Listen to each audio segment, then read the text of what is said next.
Sometimes God answers our prayers right away, and other times He asks us to wait. It's not because He's absent, but because He's teaching us something deeper. Today we're going to share two beautiful testimonies that show us this truth. Stay tuned. Welcome to Following Padre Pio. Whether you're a returning viewer or new to our channel, we're thrilled to have you here. Padre Pio, a Capuchin friar and miracle worker, continues to inspire and intercede for souls today. Discover how his legacy can touch your life and the lives of your loved ones. Let's begin this spiritual journey together. Be sure to subscribe and tap the notification bell so you don't miss our next video. Now let's dive into today's testimonies. Hello everyone. Before we begin, I just want to take a moment to thank each and every one of you.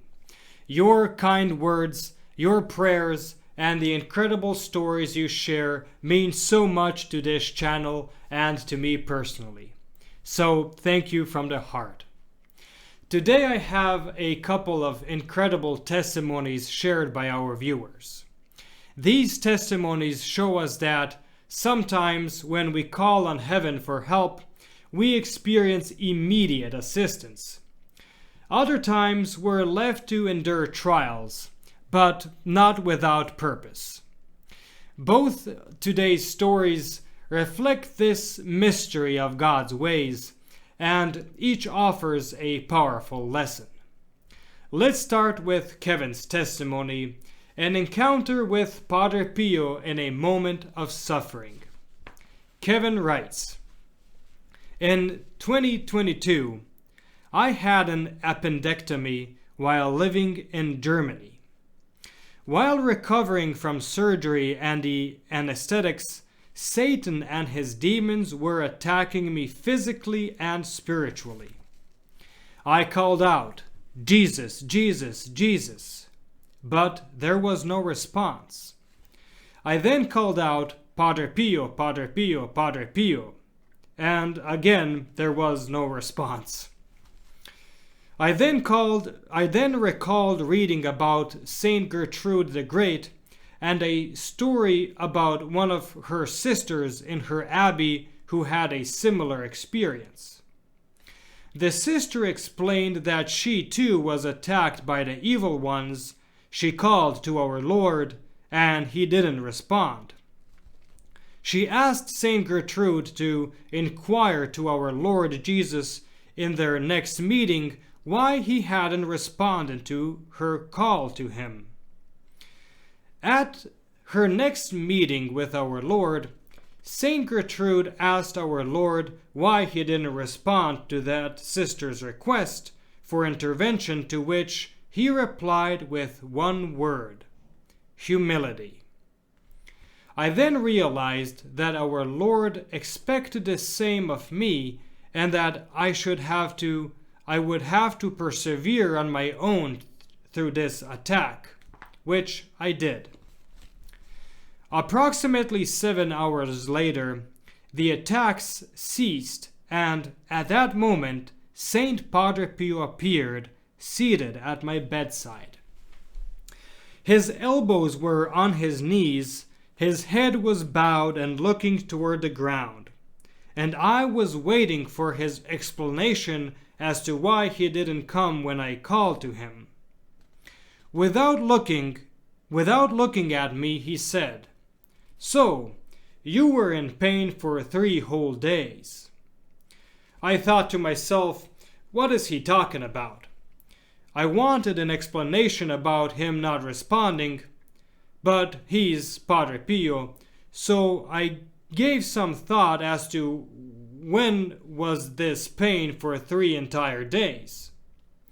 Was he referring to my appendicitis? Let's see. The pain began on Saturday, and I was finally operated on early Tuesday. So, yes, I guess I was in pain for 3 whole days.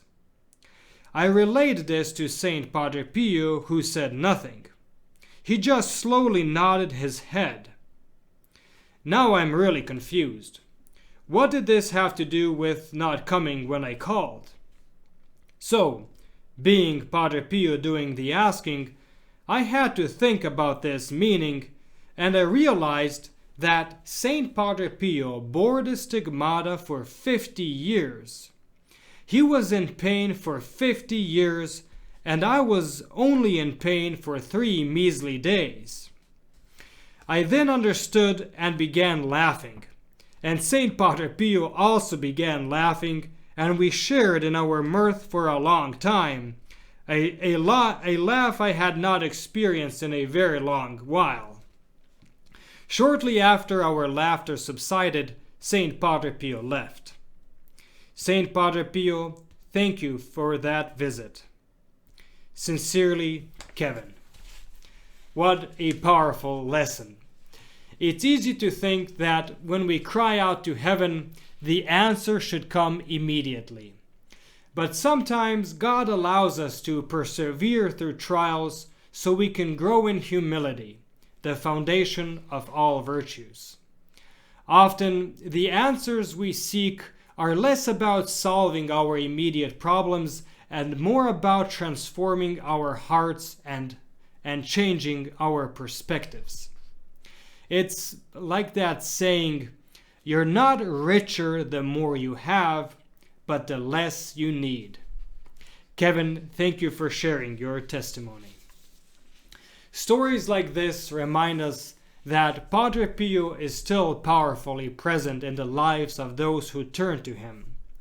By joining the Protected Child of Padre Pio program, you too can experience his heavenly care and intercession through our following Padre Pio apostolate. His mission is to comfort troubled hearts, and by becoming part of this program, you open yourself to his blessings and support. As a protected child of Padre Pio, you'll receive spiritual benefits like regular holy masses offered for your intentions, a deeper connection to his legacy, and a prayerful community. You'll also receive a personalized certificate, a photo of Padre Pio, his favorite prayer booklet, and access to exclusive resources, all reminders of his presence in your life. Padre Pio continues to lead souls to God. Will you take the next step and invite his grace and guidance into your life? Click the link to the join page in the description below to set up your monthly gift and experience his powerful intercession firsthand. Now, let's hear from Marie, who shares how her guardian angel came to her aid. I have a terrible sense of direction. My kids say I could get lost in a circle. I was going to a friend's house for the first time and got lost. I said to my angel, "You know I have a terrible sense of direction. Help me, please." I tried calling my friend, but there was no answer. I messaged her, and she called me back and said, My husband is on his way to get you. Follow him." I followed him back to their house. When I got there, my friend was in the kitchen. When I went in and she told me, "I was outside in the yard. I never heard my phone, but I heard a knock at the door and a voice saying hello that sounded just like you. I went to the door and no one was there. I said to my husband, that must have been Marie's angel." I told my friend what I had asked my angel to help with. So yes, God has given us a faithful friend. When you look back on your life, you know there has been divine intervention. God bless. While Kevin's story reminds us that waiting for God's answer can be a path to humility and transformation, Marie's story is a perfect example of how God also provides help in the little things. It's a reminder to trust in God's providence, whether in life's grand challenges or in something as simple as finding our way. Thank you, Marie, for sharing your experience. If any of you watching have a story to share, we'd love to hear from you. Please share it in the comments section below or send us an email at info@followingpadrepio.org. Thank you for watching and stay tuned for our next video on the life of Padre Pio.